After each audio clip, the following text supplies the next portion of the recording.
Hello, hello, you beautiful listeners, and welcome to another reading session with 1800 with CPS. Did you all celebrate Jun's birthday? Wasn't it wonderful that he had that video message as usual?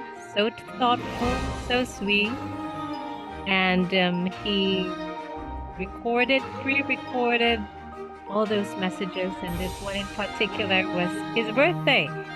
He celebrated with a little cake, and he had a funny birthday hat with a candle sticking out. Trust Jin always make us laugh and, just feel part of his celebration or whatever it is he's doing for the day. And he said that he was recording a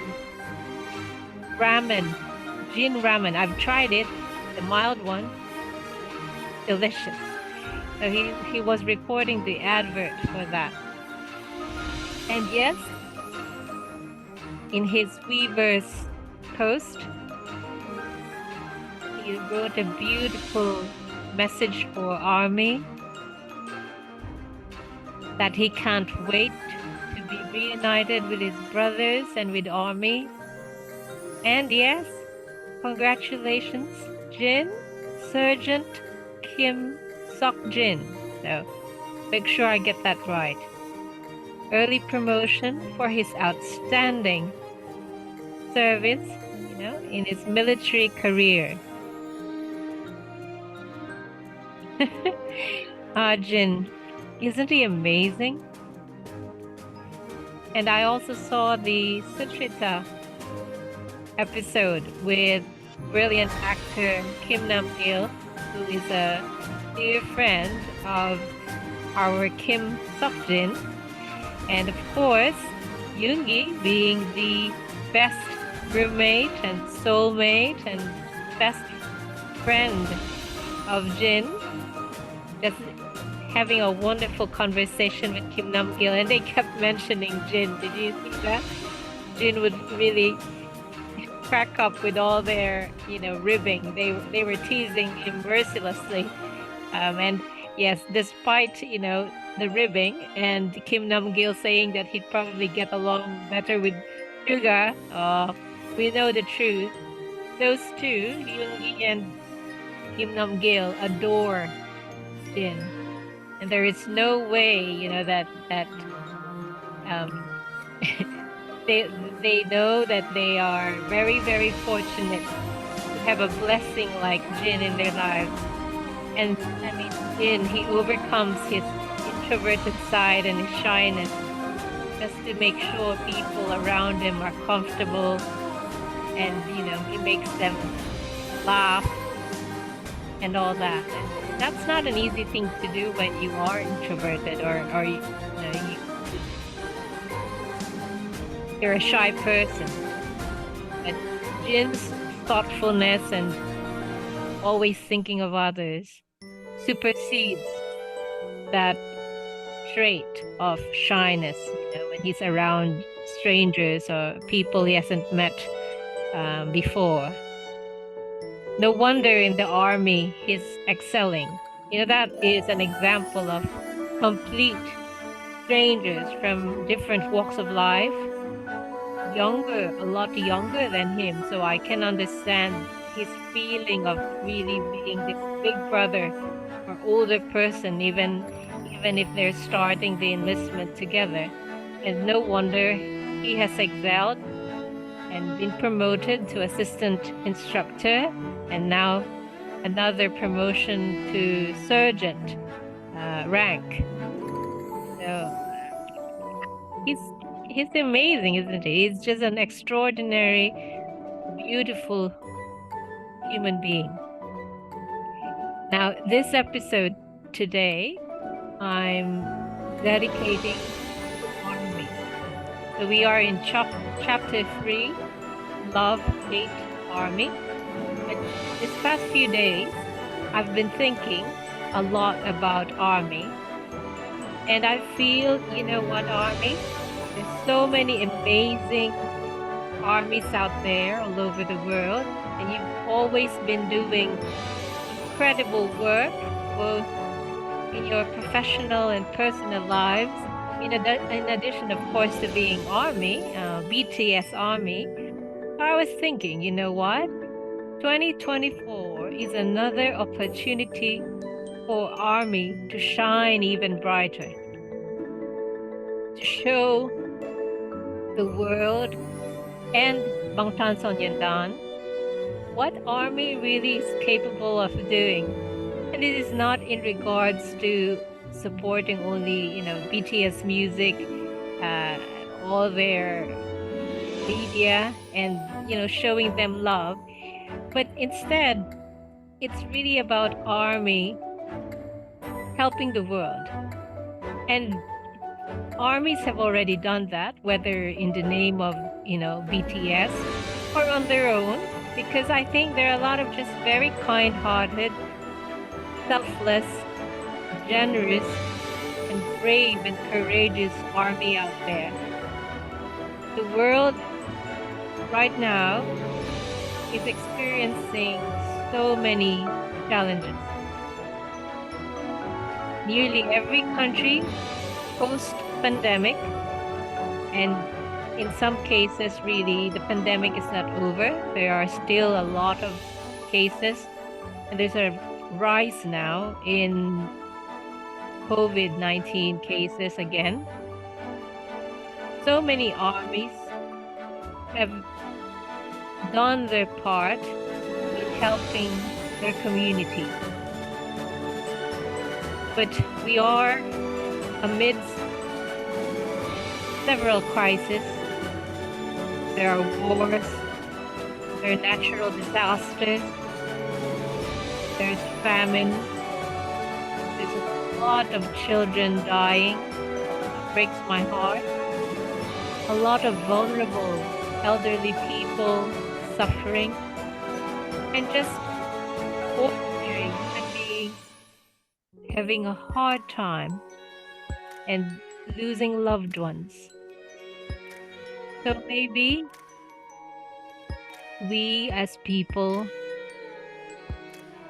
who want a safe world can do our little bit in contributing, to help others, to be kind all the more so nowadays, not just around Christmas, but every single day. And so what better opportunity than in 2024, in honor of the ethos of BTS and Bangtan Sonyeondan members themselves, who are very generous and kind and brave and try to help their communities quietly, with no fanfare. Army can do the same and can continue to do their selfless activities. So, Army, I salute you. I salute all of you who have given up yourselves, made people's lives better, whether personally or professionally. So this episode is for you. So we are in chapter 3, Love Hate Army, of the BTS Beyond the Story 10-year record of Bangtan Sonyeondan. The subheading, Rules Broken, Then Changed. With the most beautiful moment in life, part 1, Myeongseok threw much of what was considered common sense or even rules within idol content production at the time out the window. Generally, idol groups would have a dance track as their album's title song, and there would be, of course, choreography performed by the members in the music video. However, the music video for the most beautiful moment in life part 1's title song, I Need You, has no scenes that contain dancing. What's more, the characters in the video roam around not elaborate sets, urban centers, or foreign countries, but what looks like city outskirts. Magic shop, perfect background music for army. The reason for this is connected to the video's content. There are two versions of the music video for I Need You. The official version, the final edited version submitted to the broadcasting company, and the original version released only on YouTube. The original version runs around 2 minutes, longer than the official version, and those 2 minutes depict violence, emotional trauma, and so on. Almost unheard of in the music videos of idol groups at the time. You remember all those reactions on YouTube where everyone was just shocked at what the music video was all about. Yeah, because no one expected the video to be like that.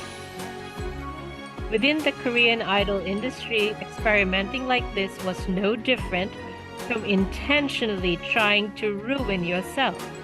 In Korea, idols are seen as offering up a fantasy.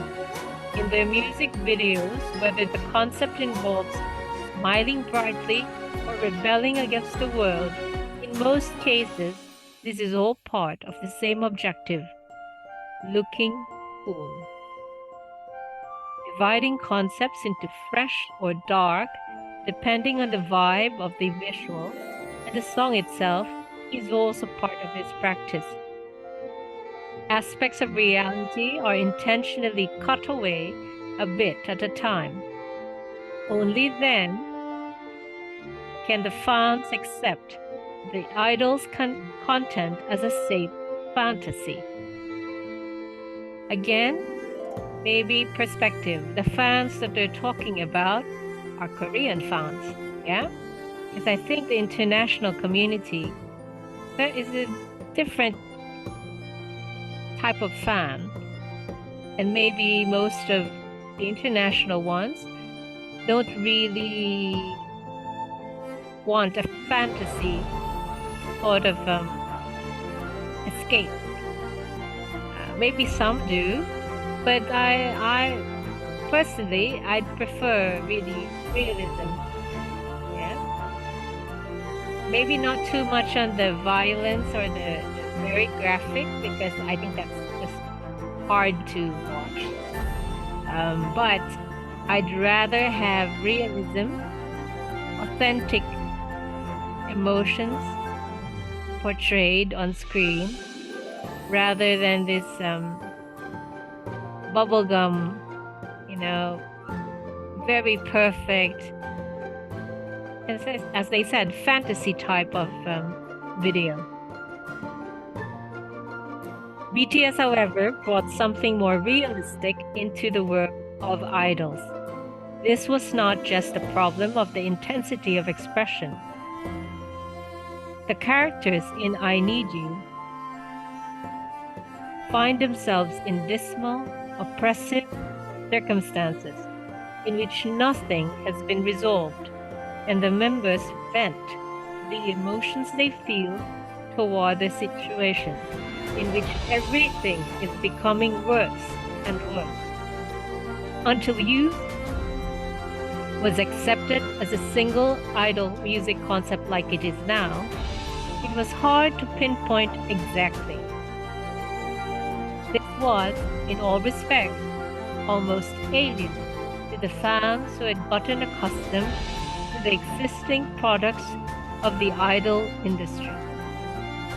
I Need You is only the first song of the most beautiful moment in life series, and in order to fully understand the ongoing storyline, fans needed to watch a variety of related footage, including the music video for Run, the title song for the upcoming mini album, the most beautiful moment in life, Part 2. However, this was the only path available to Bang Si-hyuk. Just like the characters in their music videos, the members of BTS were lingering on the outskirts, unable to make it into the heart of the world they were living in, trapped between their uncertain position and a longing for success, an unresolved, suffocating situation. It was these emotions that made the most beautiful moment in life series possible. This was also why I Need You could come out as a song on its own. An ordinary producer could have chosen Dope, which demonstrated BTS's intense choreography as the most beautiful moment in life Part 1's title song. In fact, until I Need You, BTS's title songs had all had an intense atmosphere. Their performance at the Mama Awards at the end of 2014 further solidified this image. Despite this, Bang Si-hyuk chose to represent the album with I Need You, a song so relaxed it feels almost fragile, one that opens on a low-tempo beat. Now let's give Bang Si-hyuk, Bang PD, his flowers as well. That man just had a vision and also the foresight to make sure that these 7 young men were given the platform not only to write their own songs, produce their own song, or co-produce their own songs, but really use their emotions, their feelings, all these genuine emotions and their realities, bring them onto the written, their lyrics, and perform them for all to see. Bang PD has a huge part and have played a vital role in the story of Bangtan Sonyeondan.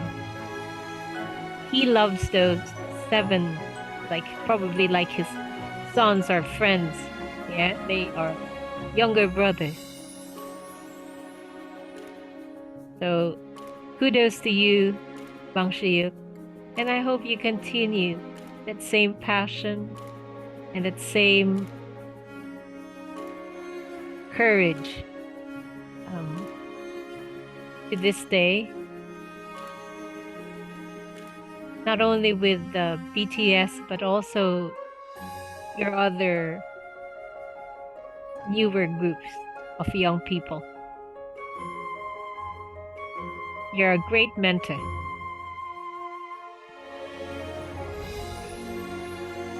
The song's choreography even begins with all 7 lying on the ground, and none of the remaining members get up until Suga's rap in the first verse is over.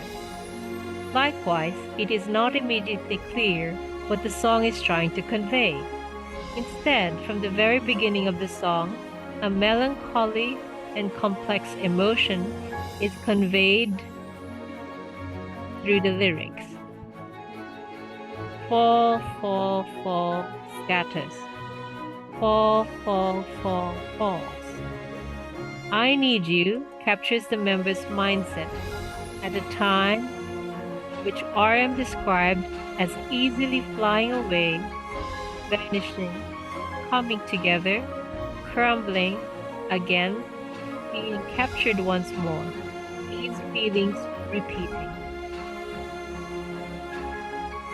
I love Butterfly.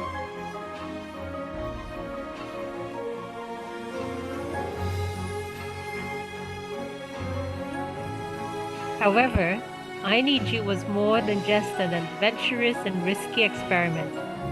When it came to this particular song, Bang Si-hyuk had conviction.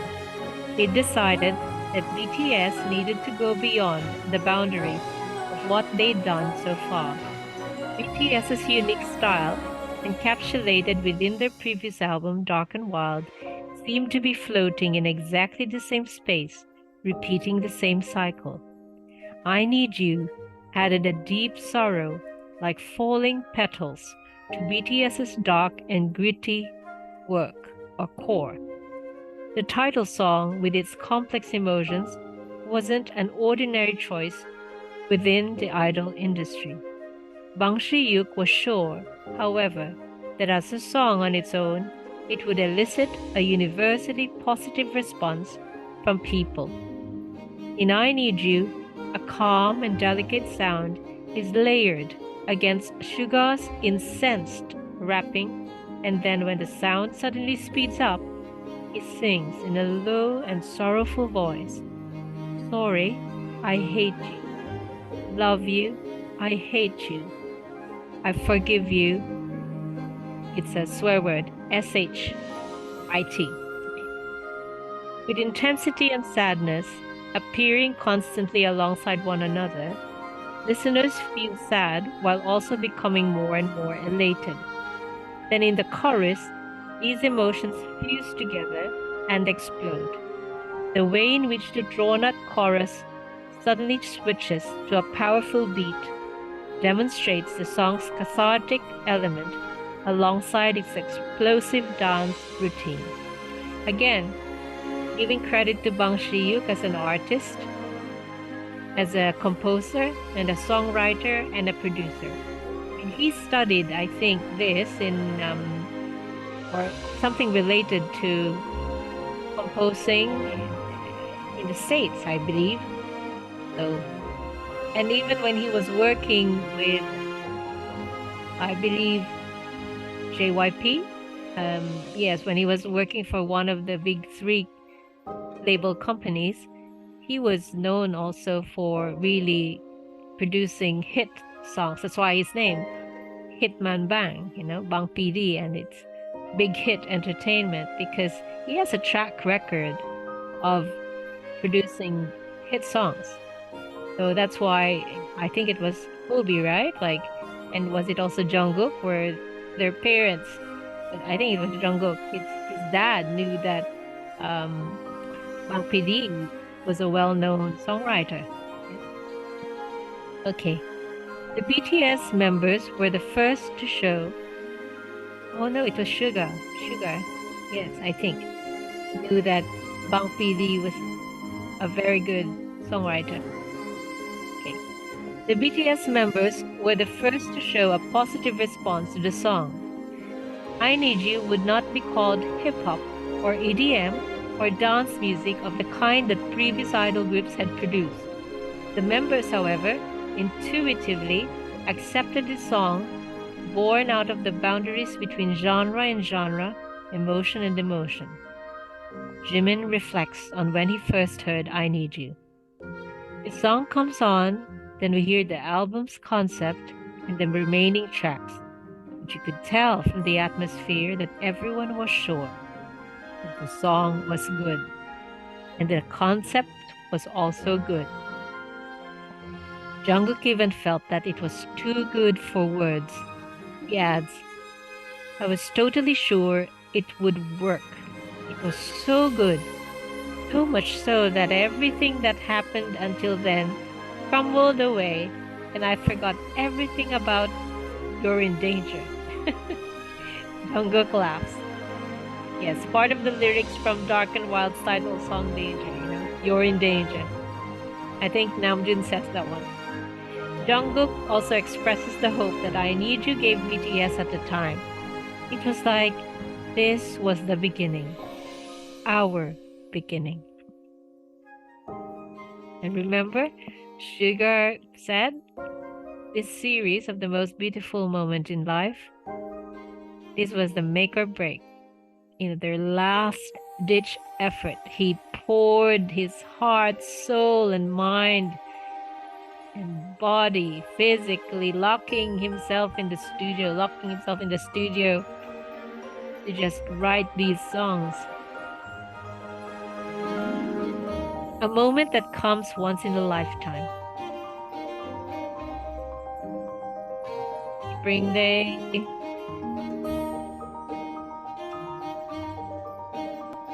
That's a masterpiece there. Isn't it wonderful to hear an orchestral version of their songs? I love it. Okay, so they'd broken industry rules, and for the end product to be considered a success, BTS needed yet another new approach. With I Need You, Jin changed the way he sang. Oh, until that point, I often used to oversing. But when I did this song for the first time, I breathed as I sang. During recording, I sang the whole song all in one go like that. And a few parts of it went into the actual song. At the time, it felt awkward, but it was the right thing to do. The dancing also needed extensive changes, J-Hope explains. Before, we just needed to throw all our energy into the dance like, ah! But for I Need You, the way we expressed the emotions was really important. The choreography would only work if we expressed the sentimentality well. And so it was basically like half dance, half facial expression acting, interpretative dance. Yeah? Or what we'd call not only contemporary dance, yes, it's more interpretative. To express the emotions, lyrical dance. To express the emotions, J-Hope would imagine these kinds of things.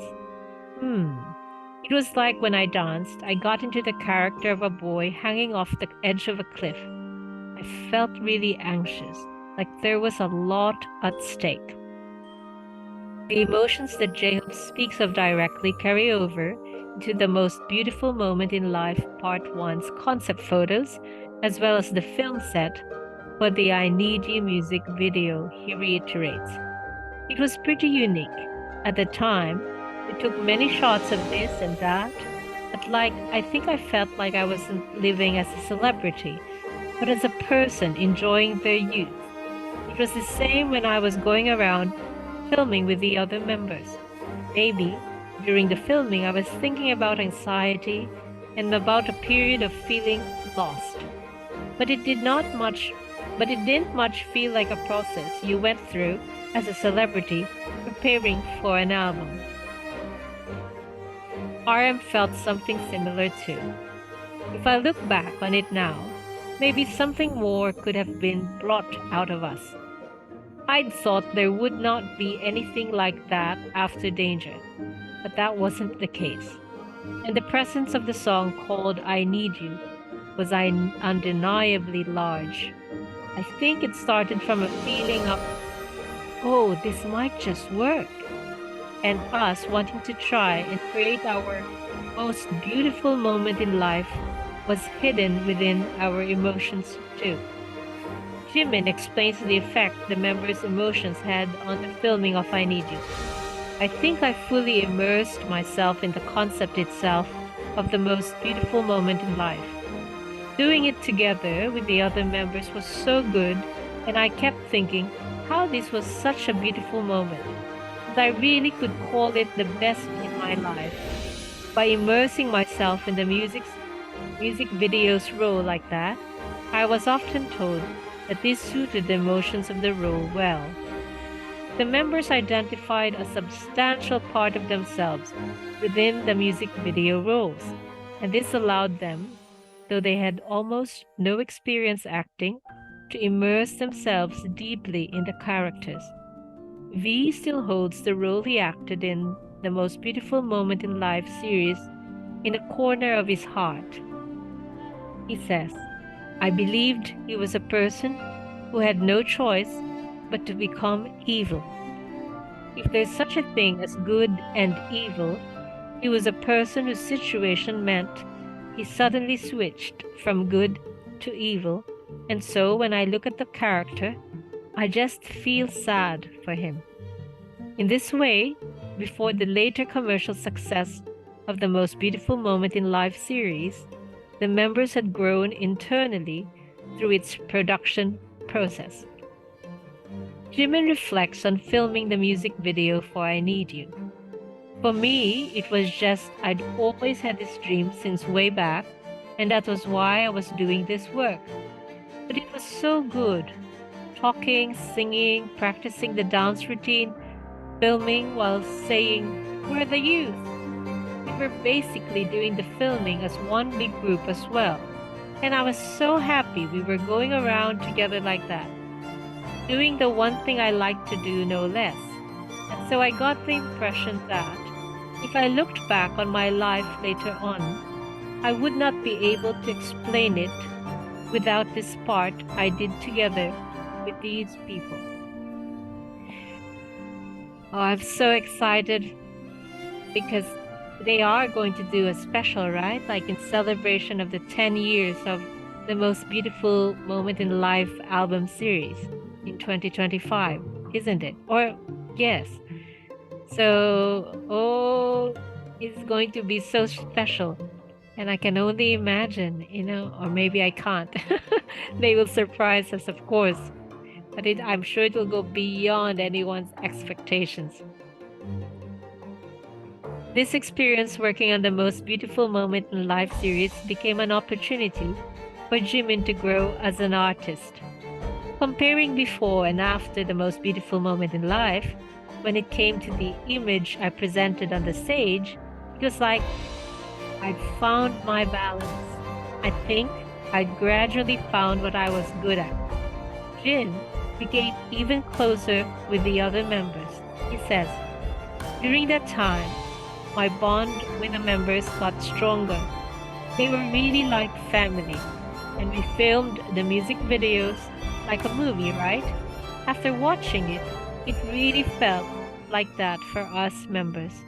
Before, we just thought we were idols, but since then, when I think of the members, it feels kind of like we're playing the lead roles in a movie."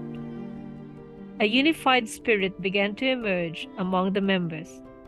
Jimin explains the atmosphere within the group prior to the release of the Most Beautiful Moment in Life Part 1 album very simply as, "I think our mindset of we can do it have grown much stronger." Expectation. As the title suggests, the song Get Expectation from the Most Beautiful Moment in Life Part 1 captures the members' feelings of expectation about the upcoming album release. To be precise, rather than expectation, it was closer to a hope that these expectations would be realized. The words the members kept repeating, that they needed to be number one, sound almost like a spell to wash away their anxiety. J-Hope reflects, "Work was important to me. I had a dream and wanted to be successful, and so I had quite a lot of anxiety over whether we'd do well. I think I wondered, will this work make me really happy?" I was always hovering around that point. As J-Hope says, the members wanted to break away from the cycle of sweet, bitter, sweet, bitter. They were not asking for much. To have a number one on a chart music TV program, to come out on top, not on the yearly album charts or at the music awards ceremony, but simply on one of those programs that aired multiple times a week. Getting a number one on a chart music TV program is a rite of passage for every idol group in Korea. Each chart music TV program runs weekly. Every terrestrial channel has its own, and put together, this basically means that, other than Monday, there's one on every day. Each program also calculates rankings differently. For some, good digital music figures lead to a high chance of hitting number one, and for others, first place can come from having good physical sales. Only after being ranked number one in one of these programs can you talk about popularity or success. If an idol group does not achieve a number one within a set period of time, it is likely disappear from the programs altogether. Aside from those belonging to large management companies, idols that don't make number one in just one of these chart music TV programs that air all week long find that their companies are reluctant to keep waiting and investing in production costs. BTS were now between albums, Dark and Wild and The Most Beautiful Moment in Life Part 1, and a chart music TV program number one trophy was within reach. At the time of their previous album, Full Love Affair, they had been contenders for number one with Boy in Love. And by the Mama Awards at the end of 2014, their fandom had begun to increase rapidly in size. However, the numbers for Dark and Wild did not live up to expectations, and their new album still had not come out. Neither BTS nor Big Hit Entertainment had any way of getting a true feel for their popularity. When discussing with the company about the group's direction at the time of Dark and Wild, B apparently said, "There are groups above us when it comes to popularity, and groups below us too, but I don't think there are any groups like us. BTS are in a position unique to BTS." Going on from this, V pointed out a condition for BTS to grow further. What's called a legend stage, giving an awesome performance. A few months later, this legend stage took place at the 2014 Mama Awards. Even so, they still had not got their hands on the number one trophy. Among all the groups who hadn't yet hit number one on a chart music TV program, they were the closest. Yet they still had not made it. Hit Expectation captures all the expectations and anxieties of the members. Taeyop explains how he felt back then. We also wanted to reach that spot. We wanted to make number one. We thought a lot about wanting to achieve something. You can sense their desperation, right? A shout of joy at 1 in the morning. Here we go. At midnight on April 29, 2015, The Most Beautiful Moment in Life Part 1 was released across all music streaming platforms. At the time, due to the effects of real-time chart tallying by the hour, most idol groups released their songs at midnight, and the fandom would listen to the songs over and over to increase the song's entry positions on the charts. Well, that's why it's always at midnight, huh? So this type of tallying method has since been abolished. Oh, okay. From Korean music streaming platforms, and tracks are now generally released at 6 p.m. Oh, okay. An hour later, at 1 in the morning, the director of Big Hit Entertainment at the time, Jung, shouted out in surprise when he saw the results. The title song, I Need You, had entered at number 2 on the Melon Live chart, which at the time had the greatest market share among all the music streaming platforms in Korea. The members were similarly shocked. J-Hope recalls the moment he saw the Melon Live chart. "I think we must have all looked at the chart together mid-practice. It was so exciting. We'd never entered the music charts at such a high position before. It was the first time I felt that so many people are listening to our songs, and it was thrilling. I also thought, this is what we made music for." Shortly after debuting, one of Suga's wishes had been to reach number 1 on the Melon Live music charts. For him, this was the marker of success. He says, Back then, I believed that was everything. I thought it was the very edge of this world. I think I saw it as like reaching number one on Melon means you've made it as a singer. I looked at the chart almost every day. It wasn't it wasn't as if I was watching stock charts, but I calculated this and that and carried out analysis too. Uh, True to form, sugar. Though I Need You could not make Sugar's Wish a reality at the time, number two on the Melon charts felt similarly, if not even more, difficult to achieve than number one on a music TV program. Compared to singers who were widely known and popular among the masses, for idol groups whose activities centered around their fandom, it was difficult to get good results on the streaming platforms used by the wider public, especially Melon, which had the most users. Live charts, which determined their rankings based on the number of listeners per hour, were of course favorable to artists with a strong fandom. But ranking high on the charts was not easy back then and isn't easy now. Even Danger, the title song of BTS's previous album, Dark and Wild, did not reach a notable position on the live charts. The significance of BTS hitting number two on the live charts was simple. Their fans had started to increase so much in number that even the staff at Big Hit Entertainment could hardly believe it. Go Army! The power of Army. Every one of the results went up.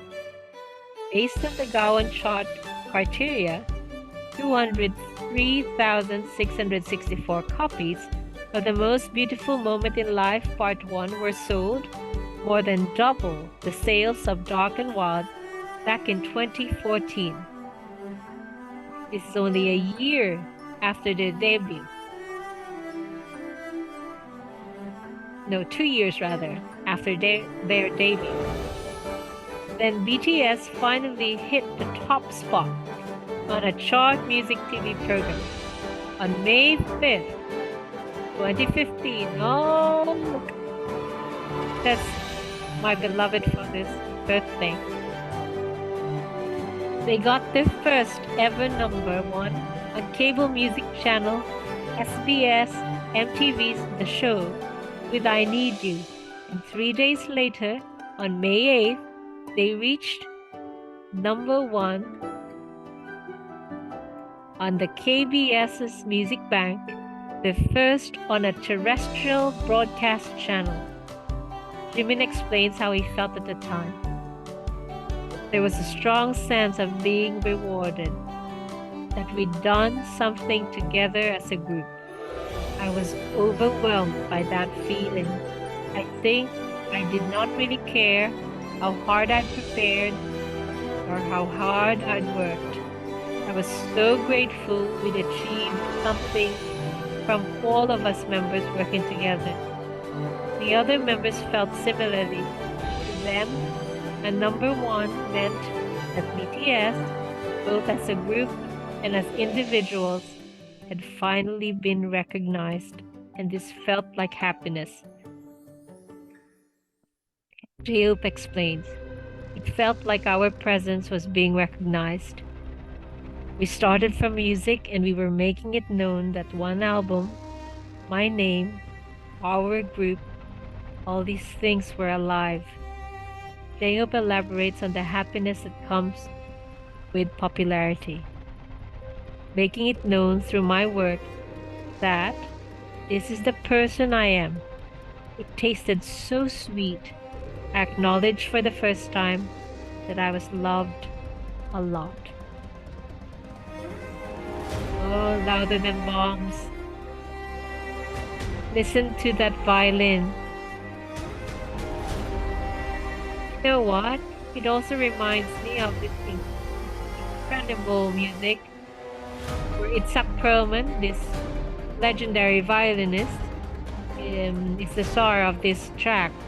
It's the theme from Schindler's List. I love that piece. It moves me every time because it's the violin. You know, the violin is weeping, like it's crying.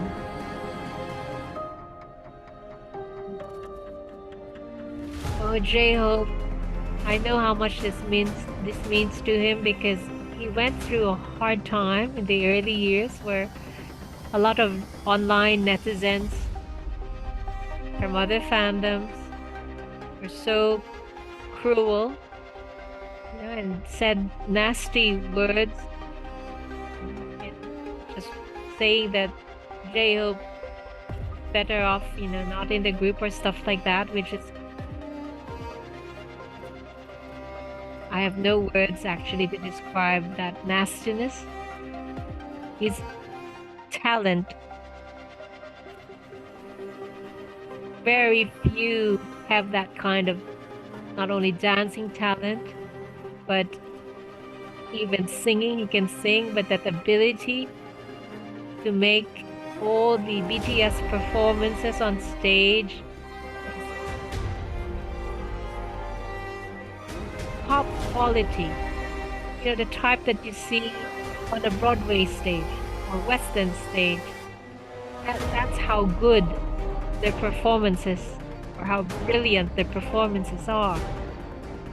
And that's largely thanks to Omi. You remember the video of their, the behind the scenes of their Butter Grammy performance, where because Hobie, you know, got sick, he got COVID, was still recovering, that he could not be with them in was it Los Angeles? Yeah, when they were practicing, you know, for the Grammys, and they kept saying, oh, they wished Hobie was there already, and you know, they miss Hobie. They just know it's different when Hobie's there. And finally, when Hobie was there, just you could tell the change in the mood, upbeat, like finally that energy that only Hobie can bring, that positive mindset, and then of course, you know, the quality now of their practices and hitting all those marks. That's all because Hobie has the eye and the experience and the talent and the skill of a dancer, and you know, even as a choreographer too. So I'm so glad that Hobie finally just, you know, knows and realizes that he is loved so very much. More people, more fans recognize the talent that he is. And everyone who says differently, jealous, they're blind, and they really have nothing else to do with their lives, really. And they're not worth spending, you know, energy on. Yes. Sugar! Yeah, IU and Sugar in 8. Okay. The effect of victory on youth. As BTS began to grasp success, the world outside them began to change. This can also be seen in videos related to the TV music program appearances, uploaded to YouTube under the subcategory Bangtan Bomb. You know what, I've seen a few of those Bangtan Bombs, and I need to tell myself to really look at all of that from the start, yeah? So Bangtan Bomb, a subcategory on BTS's official YouTube channel Bangtan TV. The videos contained not only their on-stage performances, but also candid footage of the members backstage in the green room and in other shooting locations. I think that'll be a fantastic resource again, and to look at all the behind the scenes.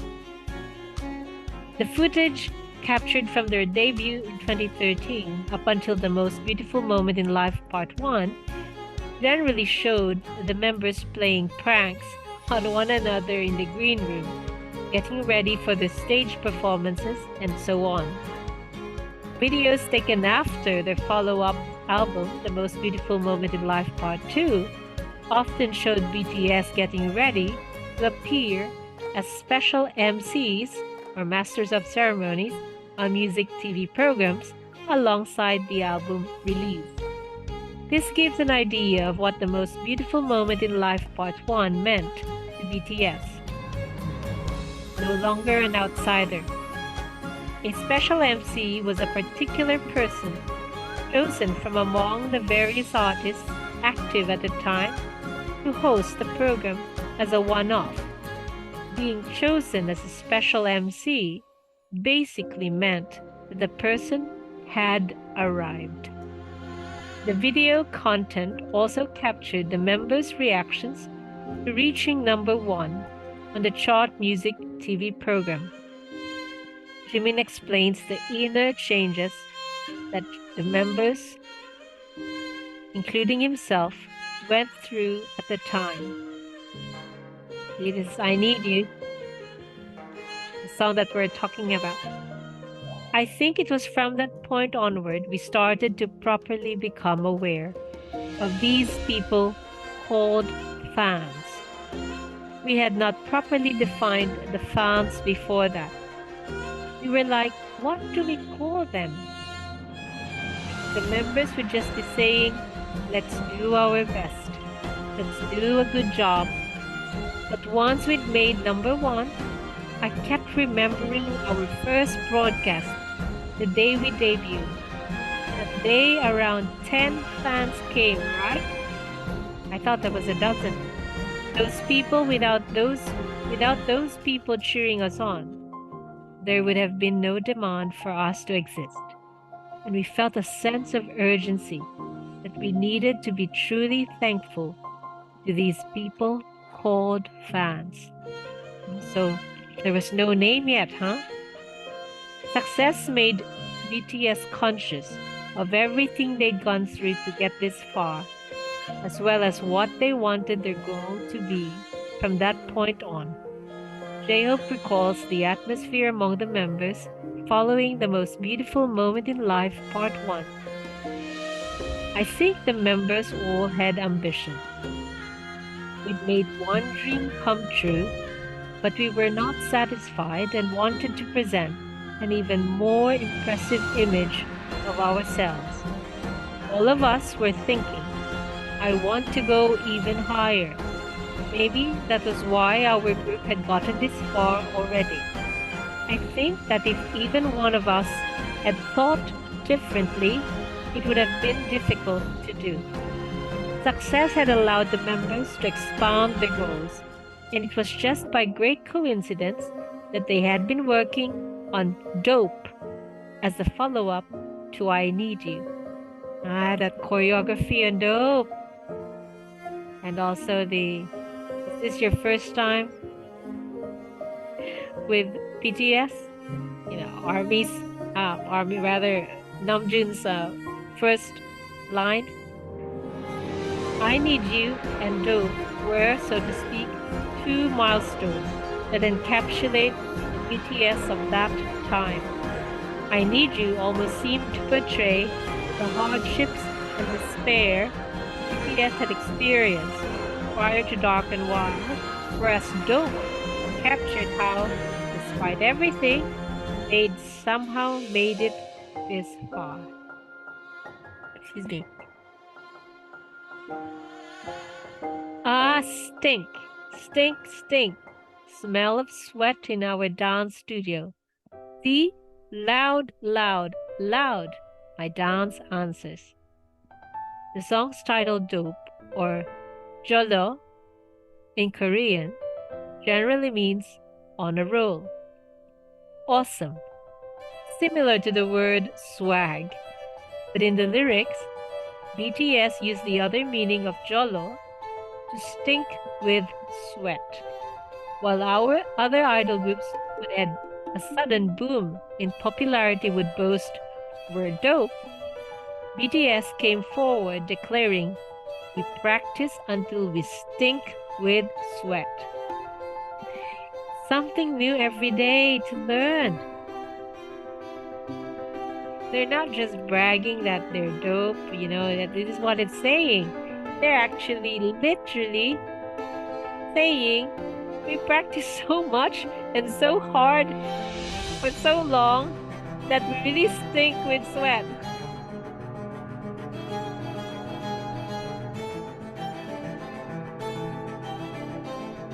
Brilliant, brilliant. With I Need You, BTS were rapidly on the rise, and their follow-up, Dope, became a song that captured the underdog spirit of pushing their way to the top. That they did. Stay gold. Background music. The opening of I Need You has a lyrical atmosphere, after which a deep sorrow gradually builds up. Dope, however, comes straight in with its highlight and storms through right until the end. And while I Need You maximizes its melancholy emotion through the chorus and a long and complex melody, Dope maximizes its exhilarating atmosphere through the two characters of Jolo and the beat. Welcome. Is it your first time to meet BTS? Yes, that's RM's iconic line.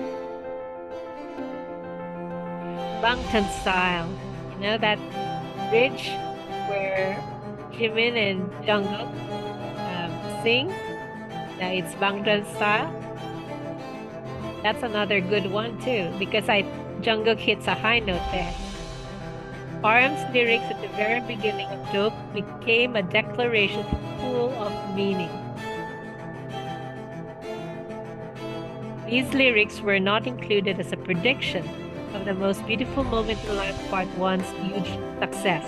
Instead, Dope was a song that explained the group's identity to those who had discovered BTS for the first time through the most beautiful moment in life part 1. In this sense, I Need You and Dope capture the core of BTS at the time, fighting as an underdog, enduring everything imaginable, but never losing the will to go on. The group's spirit was revealed through I Need You, and then Dope grew out of control. This was not limited to the realm of chart figures. Everyone in the idol industry felt it. Korean idol groups hold mini fan meetings in front of the broadcasting station after a music TV program has finished filming. Here, they meet fans who would have been waiting at the set since the early hours. You can judge the scale and enthusiasm of a group's fandom based on the mini fan meetings. These are the fans who have come to see the group in person. Sadly, if the group is unpopular, the number of fans can be less than the number of group members themselves. Oh. That day, which was on the 5th of July, 2015, the day of the SBS broadcast in Kigayo, BTS went to the mini fan meeting still in their dope stage costumes, and the outside of the broadcasting station was so full of ARMY that they had to stop letting people in for safety reasons. BTS's fans were no longer the single line Jimin had spoken of. Phenomenal. So wicked! Wow! Imagine how BTS felt when they went out, saw the massive crowd. They're probably pinching themselves, going, is this real? Are they here for us? I'm so happy this episode is dedicated to ARMY. I have goosebumps. The self-produced content era. Just like with all industries, The idol industry has its own know-how regarding certain standard roles. Though they are not explicitly stated to be industry standards, once this production know-how has been established within several key companies, it soon becomes standard the whole industry must follow in order to succeed. For example, for Korean idol groups, it went without saying that dance music would be chosen as the title song, which would be accompanied by elaborate choreography based around the concept of kalgunmo. SM Entertainment's role had been absolute in setting these standards.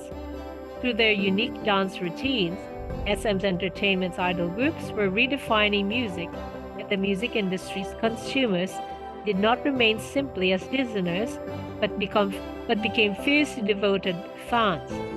In addition to this, with Big Bang and 21, YG Entertainment had fused the international hip-hop and pop trends at the time with the structure of K-pop melodies.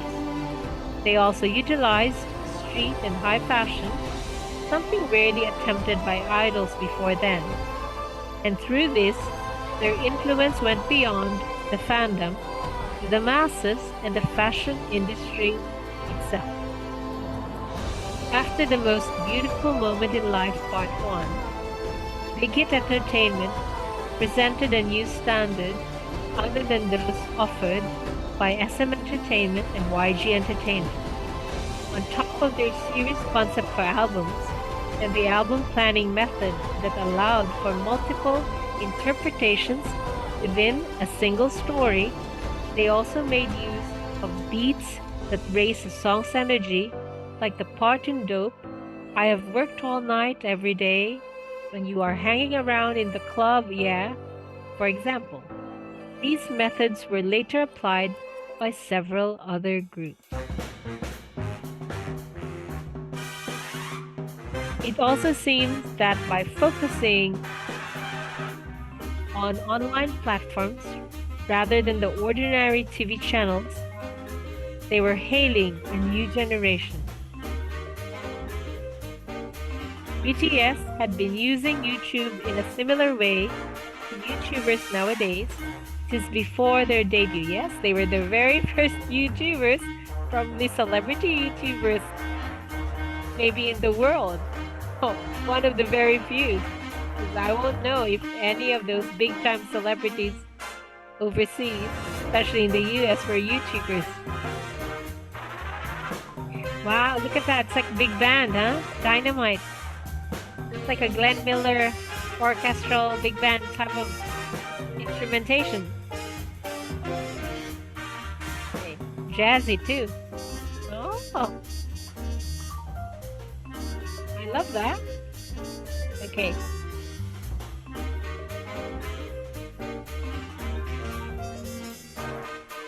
Here, through live streaming platform VLive, BTS perfected their unique ecosystem of activities. In August 2015, 3 months after the release of The Most Beautiful Moment in Life, Part 1, VLive, which offered a variety of Korean idol content directly to fans, had been running a beta version on Naver. On VLive, artists could communicate instantly with fans through online live broadcasting, which they could initiate spontaneously or pre-arrange for a specified time and reply to fans' comments there and then. This was the start of the self-produced content era. Okay, let's stop there. Yeah? Wow. Things are looking up now. This is when ARMY